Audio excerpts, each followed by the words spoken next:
حضرت ابراہیم علیہ السلام کی کہانی اسلامی تعلیمات میں ایک بلند مقام حاصل کرتی ہے۔ حضرت ابراہیم علیہ السلام اللہ کے نبیوں میں سے ایک ہیں اور قرآن مجید میں ان کی زندگی کا بار بار ذکر کیا گیا ہے۔ حضرت ابراہیم علیہ السلام کی ولادت چالدے بابل آج کے عراق میں ہوئی تھی۔ انہوں نے اپنی زندگی کو عظیم خدا کی عبادت میں مصروف کیا۔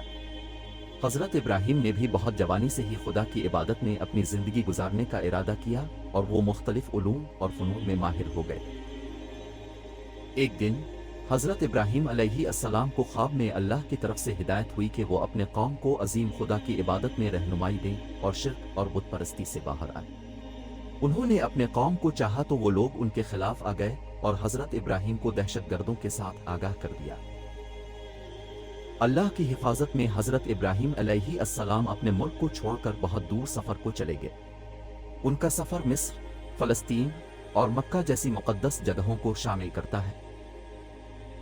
حضرت ابراہیم علیہ السلام کی بڑی بڑی دعائیں اور حوالے اللہ کی عظمت اور رحمت پر ہیں۔ انہوں نے اپنی عظیم زندگی میں کئی آزمائشوں کا سامنا کیا، جیسے کہ اپنے بیٹے حضرت اسماعیل علیہ السلام کو بہرا سننے کے لیے اللہ کی حکمت پر مطمئن ہوئے۔ حضرت ابراہیم علیہ السلام کو اللہ نے ایک عظیم دنیاوی امت کا بانی بنایا اور ان کی نسل میں بڑے بڑے نبیوں اور رسولوں کا نسل ہوا۔